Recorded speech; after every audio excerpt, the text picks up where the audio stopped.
दिलीप कुमार ने अपनी बड़ी बहन के जरिए मधुबाला के घर शादी का प्रस्ताव भी भेजा, लेकिन मधुबाला के पिता अताउल्लाह खान इस रिश्ते के लिए तैयार नहीं हुए।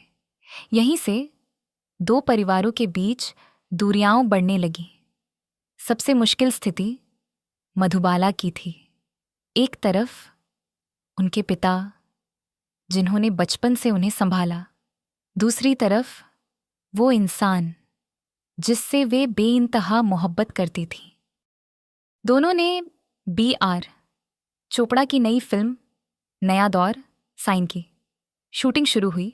करीब 10 दिनों तक सब कुछ ठीक चलता रहा, लेकिन फिल्म के अगले शेड्यूल के लिए पूरी यूनिट को भोपाल जाना था। यहीं से कहानी ने ऐसा मोड़ लिया जिसकी किसी ने कल्पना भी नहीं की थी। मधुबाला के पिता अताउल्लाह खान अपनी बेटी को आउटडोर शूटिंग पर भेजने के लिए तैयार नहीं हुए और नहीं चाहते थे कि वह इतने लंबे समय तक मुंबई से बाहर रहे। निर्माता B.R. चोपड़ा ने उन्हें समझाने की बहुत कोशिश की, लेकिन बात नहीं बनी। आखिरकार B.R. चोपड़ा ने एक बड़ा फैसला लिया। उन्होंने मधुबाला की जगह वैजयंतीमाला को फिल्म की नई नायिका बना दिया।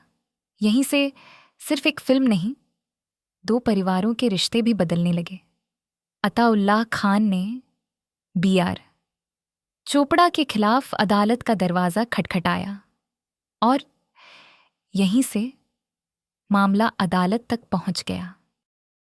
एक तरफ मधुबाला और उनके पिता, दूसरी तरफ निर्माता B.R. चोपड़ा। लेकिन सबसे मुश्किल स्थिति दिलीप कुमार की थी। एक तरफ वह महिला थी जिनसे वे बेइंतहा मोहब्बत करते थे, और दूसरी तरफ एक निर्माता जिसे वे इस मामले में सही मानते थे। आखिरकार दिलीप कुमार ने अदालत में B.R.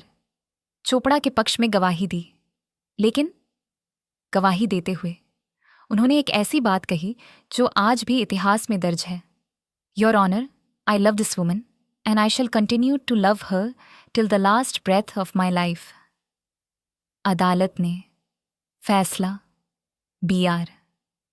चोपड़ा के पक्ष में सुनाया। कानूनी लड़ाई खत्म हो गई, लेकिन दो दिलों के बीच की दूरी अब और बढ़ चुकी थी।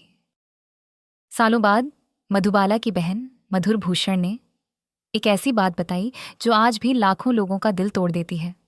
उनके अनुसार अगर दिलीप कुमार सिर्फ एक बार मधुबाला के पिता अताउल्लाह खान से सॉरी कह देते तो शायद ये प्रेम कहानी अधूरी नहीं रहती। मधुर भूषण के अनुसार मधुबाला दिलीप कुमार से बार बार कहती थी, हमारे रिश्ते के लिए बस एक बार पापा से माफ़ी मांग लीजिए, जो हो गया उसे भूल जाइए। लेकिन दिलीप कुमार अपने सिद्धांतों पर अडिग रहे। मधुर भूषण ने यह भी कहा कि मधुबाला रोते हुए कहती थी, देखो हमारी जिंदगी बर्बाद हो जाएगी, लेकिन कभी कभी मोहब्बत से बड़ी जिद नहीं बल्कि परिस्थितियां होती हैं। और इसी खामोश टकराव में भारतीय सिनेमा की सबसे खूबसूरत प्रेम कहानी धीरे धीरे बिखर गई। मोहब्बत की झूठी कहानी पे रोए। मोहब्बत अब टूट चुकी थी, लेकिन एक फिल्म अभी बाकी थी।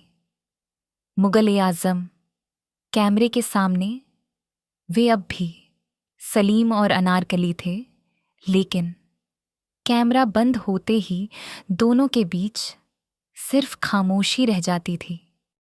बताया जाता है कि फिल्म के कई सबसे यादगार दृश्य उनके अलग हो जाने के बाद फिल्माए गए।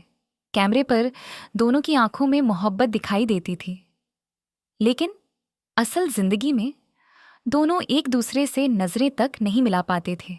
शायद यही वजह है कि आज भी मुगल-ए-आज़म सिर्फ एक फिल्म नहीं, बल्कि दो टूटे हुए दिलों की आखिरी दास्तान है।